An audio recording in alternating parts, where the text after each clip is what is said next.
कक्षा 7वीं, विषय संस्कृत। आज हम संस्कृत का द्वितीय पाठ पढ़ेंगे, जिसमें द्वितीय पाठ का नाम है कालबोधा। शिष्या महोदया, रात्रि दिवसायो विभाजनम कथम भवति? गुरु, पृथ्वी गोलाकार विद्यते, एषम अहर्निशम केंद्रे परिभ्रमति, यदा अस्याः भागः सूर्यस्य सम्मुखे भवति तत्र सूर्यस्य किरणः पतन्ति तदा दिनं जायते, यस्मिन् भागे किरणः न पतन्ति तत्र अंधकारः भवति, रात्रिश्च जायते, सूर्यः प्रातः पूर्वस्य दिशि उदेति, स्वयं च पश्चिम दिशि अस्त गच्छति, एवं सूर्यस्य उदयान्तरं दिनस्य अस्तान्तरं च रात्रे ज्ञानं भवति, दिवानुसारमेव जनाः विविधा क्रिया संपादयन्ति। इसका हिंदी में अर्थ बता रहा हूँ मैं। महोदय, दिन और रात का बंटवारा कैसे होता है? पृथ्वी गोल है, यह दिन रात केंद्र में घूमती है। इसका जो भाग सूर्य के सामने होता है, जहाँ सूर्य की किरणें गिरती है, वहाँ दिन होता है। जिस भाग में किरणें नहीं गिरती वहाँ अंधेरा व रात होती है। सूर्य सुबह पूर्व दिशा में उदय होता है और शाम को पश्चिम दिशा में अस्त होता है, डूबता है। इस प्रकार सूर्य के उदय होने पर दिन और व अस्त होने पर रात का ज्ञान होता है। दिन व रात के अनुसार लोग कई कार्य संपन्न करते हैं।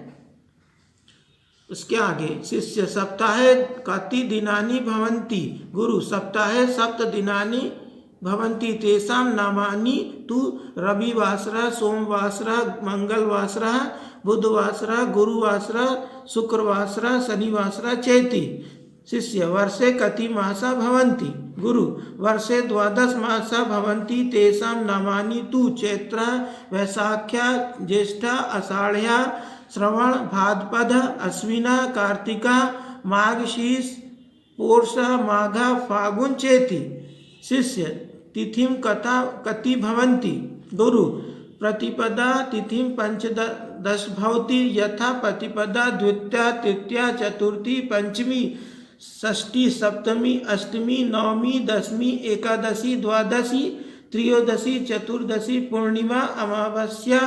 मासे द्विपक्षो भवता, शुक्ल पक्ष, कृष्ण पक्ष चेति।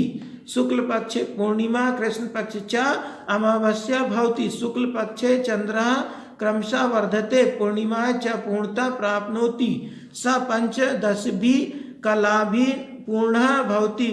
कृष्ण पक्षे च क्रमशः क्षयं प्राप्नोति, प्रतिदिनं तस्य एका कला क्षीयते, अमावस्या सा पूर्ण रूपेण लुप्त भवति। इसका हिंदी में अर्थ समझा देता हूँ। शिष्य कहता है, सप्ताह में कितने दिन होते हैं? तो गुरु कहते हैं, सप्ताह में 7 दिन होते हैं, जिनके नाम हैं रविवार, सोमवार, मंगलवार, बुधवार, गुरुवार, शुक्रवार और शनिवार। और शिष्य कहते हैं, वर्ष कितनी मासा भवति? वर्ष में कितने माह होते हैं? तो गुरु कहते हैं, वर्ष में 12 माह होते हैं, जिनके नाम इस प्रकार हैं: चैत, वैशाख, ज्येष्ठ, आषाढ़, सावन, भादो, अश्विन, कार्तिक, माघ, पौष, महा, फागुन। फिर शिष्य कहते हैं, तिथिं कति भवन्ति? शिष्य कहते हैं, तिथि क्या होती है? तिथि कितने प्रकार की होती है? गुरु कहते हैं, प्रतिपदा तिथम 15 भवति। तिथि 15 दिनों की होती है। जो 15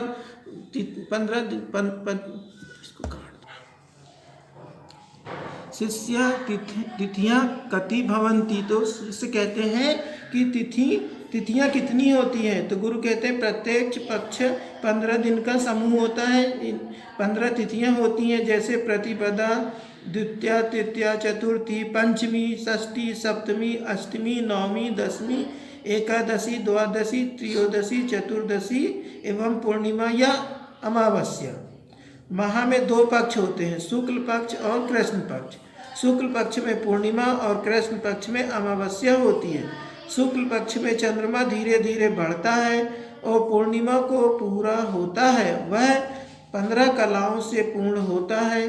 कृष्ण पक्ष में धीरे धीरे घटता है, रोज उसकी कला नष्ट होती है। अमावस्या को वह पूरी तरह से अदृश्य हो जाता है। इसके आगे शिष्य वर्षे कति ऋतु भवति, वर्ष में कितनी ऋतुएं होती हैं? तो वर्ष में चैत्र वैशाखियो वसंत, ज्येष्ठ आषाढ़ियो ग्रीष्म, श्रवण भाद्रपदियो वर्षा, अश्विन कार्तिको शरद, मार्गशीर्ष पोषियो हेमंत, माघ फागुनो शिशिर एवं षड ऋतुआ भवन्ति। शिष्य एकादशत विषयपयंतम संख्यात गण्यम। वर्ष में कितनी ऋतुएं होती हैं? चैत्र वैशाख में वसंत, ज्येष्ठ आषाढ़ में ग्रीष्म, सावन भाद्रपद में वर्षा, अश्विन कार्तिक में शरद, मार्गशीर्ष पोष में हेमंत और माघ फागुन में शिशिर ऋतु होती है। इस प्रकार 6 ऋतुएं होती हैं। शिष्य 11 से 20 तक गिनती लिखो। एकादश विषयंती पर्यंत संख्या यानी 1 से 11 तक की संख्या लिखिए। शिष्या आम एकादश, द्वादश, त्रयोदश, चतुर्दश, पंचदश, षोडश, सप्तदश, अष्टदश, नवदश और विशंति। साधु वत्स गुक्तम। गुरु बहुत अच्छा बेटा, सही कहा। ये पाठ समाप्त हो गया। इसका एक पदेन अभी उत्तर लिखा देंगे और एक गद्यांश लिखाएंगे। गद्यांश यहाँ से रहेगा। मासे द्विपक्षीय भवता, शुक्ल पक्ष से लेके यहाँ तक पूर्ण रूपेण लुप्त भवती तक। इसका हिंदी में अर्थ लिखवाएंगे अभी।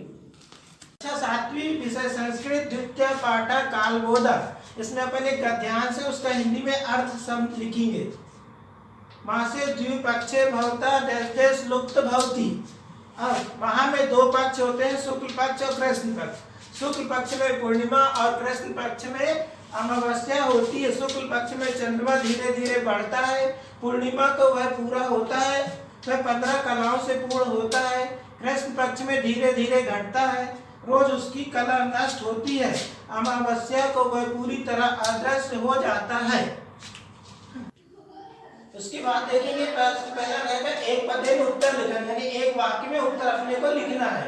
पहला, सप्ताह कति दिनानि भवति, यानी सप्ताह में कितने दिन होते? तो सप्ताह में सप्त यानी 7 दिन होते। दूसरा क्वेश्चन, कति तिथिया भवन्ति, यानी तिथि कितने प्रकार की होती है? तो पंचदश, यानी तिथि 15 प्रकार की होती है। सूर्य कसा दिशि उदिते, सूर्य कौन सी दिशा में उगता है? यानी तो सूर्य पूर्व दिशा यानी सूर्य पूर्व दिशा में उगता है। वर्षे कति मासा भवन्ति, वर्ष में कितने महीने होते हैं? वर्ष में 12 महीने, द्वादश यानी 12 महीने होते हैं। चैत्र वैशाखियों कहा ऋतु भवति, चैत्र और वैशाख में कौन सी ऋतु रहती है? तो बसंत ऋतु रहती है। प्रश्न दूसरा, एक वाक्य उत्तरम लिखा, यानी एक वाक्य में अपने को उत्तर लिखना है। तो पहला है माघ फागुनियो कहा ऋतु भवति, माघ और फागुन में कौन सी ऋतु रहती है? माघ फागुनो शिशिर ऋतु भवति।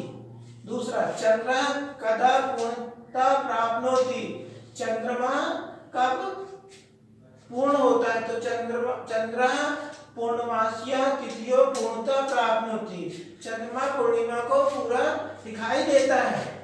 अमावस्या कस्मिन् पक्षे भवति, अमावस्या कृष्ण पक्षे भवति, अमावस्या जो रहती है वह कृष्ण पक्ष को होती है। मासे कति दिनानि भवति, माह में कितने महीने होते? मासे 30 दिनानि भवन्ति, माह में 30 दिन होते हैं। को 2 पक्षो भवता, कौन से 2 पक्ष होते हैं? तो शुक्ल पक्ष कृष्ण पक्ष, 2 पक्षो भवता।